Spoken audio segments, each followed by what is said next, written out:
तो YouTube channel. और आज जो है बहुत इंपॉर्टेंट क्वेश्चन है, बायोलॉजी से इंपॉर्टेंट है, जो आपके एग्ज़ाम में सीधा आने वाले हैं।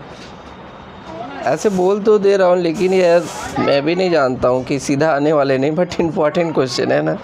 बॉटनी शब्द की उत्पत्ति कब क्या हुई? तो जितना भी यार ये सब लैटिन वर्ड ही आता है। अरे ग्रीक हो गया यार, चलो सीख गया। बॉटनी ग्रीक से।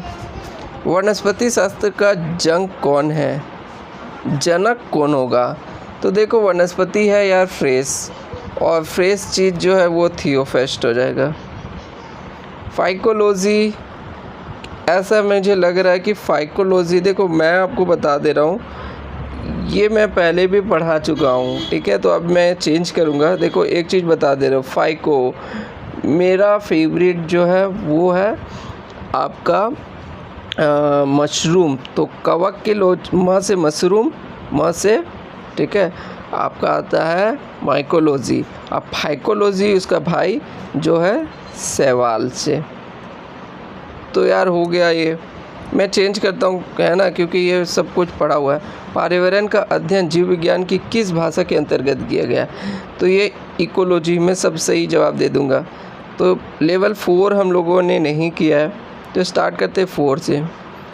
चलो, जीव विज्ञान की एक शाखा जिसमें कवक मतलब मशरूम, मशरूम मतलब माइकोलॉजी, हो गया सही। अब देखो निम्नलिखित में कौन सा एक सही सुमेल नहीं है? फूलों को खेती को फूल से फ्लावर होता है, और यहाँ फ्लोरिकल्चर हो गया। फसल को एग्रो, बचपन से जान रहे। सब्जी का हॉर्टिकल्चर, फलों का पोमोग्रेमी। अब यहाँ से बताओ क्या है? सब्जियों का हॉर्टिकल्चर तो नहीं होता, ओरियोलॉजी होता है, ठीक है, ये पता था।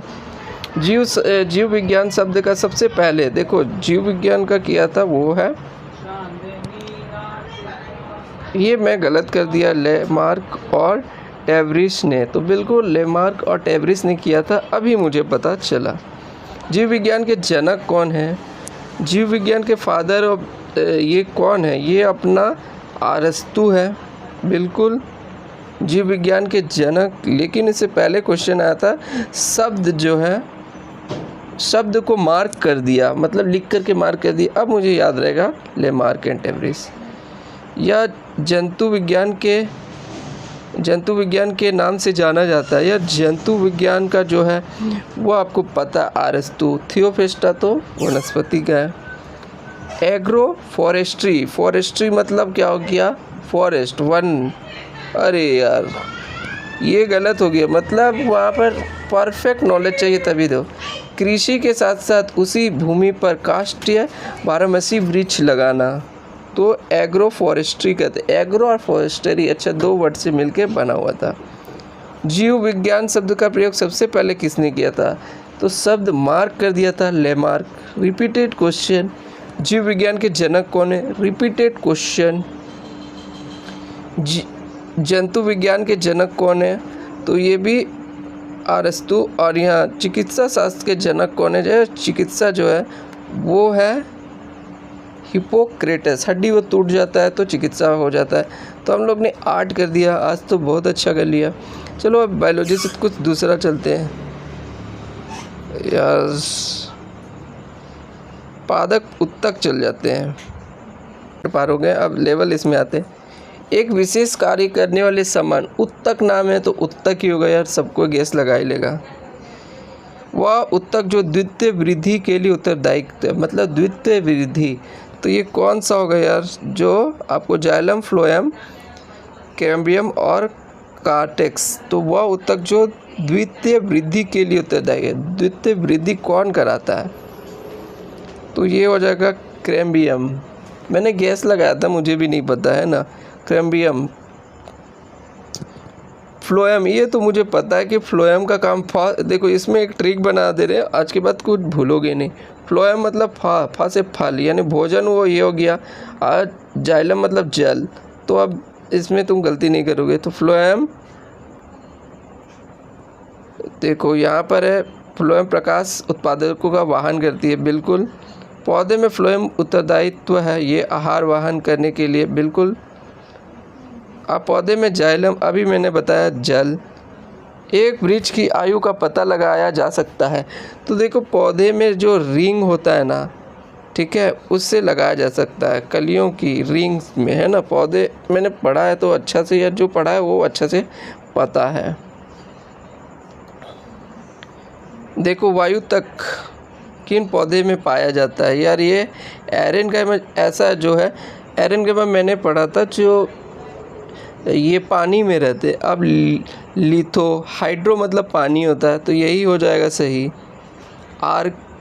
आर्किड में विलामेन उत्तक पाया जाता है। अरे यार विलामेन उत्तक क्या पाया जाता है आर्किड में, कहाँ पाया जाता है ये मुझे पता नहीं है, तो मैं मार देता हूँ ये। अच्छा, मूलों में पाया जाता है विलामेन आर्किड। चलो ठीक है।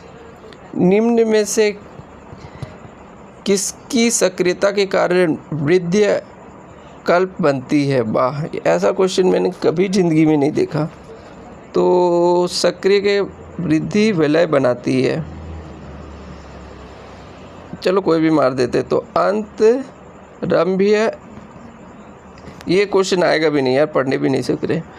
समुद्र के किनारे उगने वाले वृक्षों को वर्षीवलय नहीं होते, क्यों? समुद्र के पास भूमि बालुई होती है, जलवायुवीय भिन्नता होती है, स्पष्टता जलवायुवीय विभिन्नता से होती है। तो ये वाला सही लगा यार। तो ये 8 कर दिया। चलो अब नेक्स्ट करते हैं। अब नेक्स्ट जो है हम लोग 1 कर लिए थे, 2 पे आते हैं। एक वृक्ष के पुराने तने को अनुप्रस्थ काट में 50 वर्षीय विलय मिलते हैं। तो वृक्ष की आयु क्या होगा? 50 वर्षीय विलय मिलते हैं। तो 50, ये तो बहुत सिंपल सा था। किसी पौधे के तने के घेरे को बढ़ाने के लिए निम्न कौन सा उत्तक होता है? तो जो भी है यार वो आपका पार्श्व विभोजोतक, इंग्लिश में देखो रहता है तो मुझे अच्छा लगता है, मेरिस्मेटिक शायद इसको बोलते हैं। तो ये भी गलत हो गया। जलोभिद में निम्नलिखित में किसकी उपस्थिति के कारण जल पड़ते रहते? अभी मैंने बताया था यार, हरित लवक नहीं होगा। अब इंग्लिश में ये सब रहता तो मैं सही कर देता, लेकिन अब भी पता जल में बताया था वायु, वायु को इन्होंने क्या लिखा? वायु। आता वो भी क्वेश्चन गलत कर देंगे। शीर्ष तक देखो, शीर्ष में देखिए क्या होता है, मैं आपको बता दे रहा हूँ। इंग्लिश में थोड़ा सा बता देता हूँ। यहाँ एपिकल होते हैं, ठीक है, इंटरकैलरी ग्रीथ को बढ़ाते हैं, और यहाँ पर जो नोड्स होते हैं उसको कहते हैं लेटरल, ठीक है। इस 3 टाइप का होता है मेरिस्मेटिक। जो अब ये शीर्ष एपिकल के बारे पूछा है, तो ये जो है लंबाई में मदद करते हैं। हिंदी में थोड़ा बहुत दिक्कत होता है। विभोजोतिक कोशिका के विशिष्ट स्थायी उत्तक के रूप में रूपांतरण किस प्रक्रिया द्वारा होता है? देखो अभी क्या कि मैं सुबह से लेकर के यार 6 बजे से लेकर 12 बजे, फिर 12 बजे खाता हूँ, फिर मैं 3 बजे से 7 बजे तक ट्यूशन लेते रहता हूँ। तो बोलते बोलते इतना थक जाता हूँ कि पढ़ा हुआ भी अब बुलाता नहीं है, लेकिन फिर भी वीडियो बना रहा हूँ। विभोजोतिक कोशिका का विशिष्ट स्थायी उत्तक के रूपांतर किस प्रक्रिया के द्वारा होता है? ये मैं नहीं जानता हूँ। कोशिका विभेदन देख लीजिएगा। रंध्रों की संख्या न्यूनीकृत होती है तथा धसे हुए होते हैं। देखो ये किस में होगा? मरूद वाला में, बिल्कुल इसमें रंध्रों की न्यूनता का, ताकि पानी ना निकले। विलामेन की आवश्यकता होती है। विलामेन की आवश्यकता होती है पौधे के श्वसन के लिए, उत्तकों की रक्षा के लिए, नमी के अवशोषण के लिए होता है। निम्नलिखित कौन सा कथन सही है? जाइलम वाहिका जाइलम मृदु जाइलम तंतु से बना। हाँ, पादविकों में लचीलापन दृढ़ता के कारण होता है। अब मृदु के अंत कोशिका स्थान नहीं होता है। जाइलम जालिका पट्टी, जालिका नलिका, सहचार कोशिका से बने, ये सही है। देखिए जाइलम में मैंने एनसीईआरटी पढ़ा है, जाइलम में 4 टाइप के होते हैं और फ्लोएम 5 है। सब जगह 4 लिखते हैं लेकिन वहाँ पर ही है, ठीक है। पार्श्व विवाह जो तक उत्तरदायित्व होते हैं, तो ये है पार्श्व। लेटरल, लेटरल जो होता है वो क्या होता है, तो वो आपका होता है लंबाई की वृद्धि में, बिल्कुल नहीं, मोटाई वृद्धि में, ठीक है। ये तो मोटाई की वृद्धि में हो गया लेटरल, लेटरल हो गया, ठीक है। लास्ट क्वेश्चन है, इसके बाद मैं बंद करूंगा। तो पादकों में मेरिस्मेटिक उत्तक के बारे में कौन से देखिए, मेरिस्मेटिक जो है उससे नए चीज़ का उत्पन्न हुए, मित्र बिल्कुल नहीं, ये केवल इसमें कोशिकाओं को विभाजन के कारण पादकों में वृद्धि होती है, बिल्कुल सही। तो हम लोग ने चाहे जितना भी खराब हुआ 8 तो सब में किया, मतलब अच्छा खासा हो गया रिवीजन। मिलते हैं नेक्स्ट वीडियो पर, तब तक लाइक से सब्सक्राइब दबा के कीजिए ताकि मोटिवेशन मिले और बनाएंगे और वीडियो।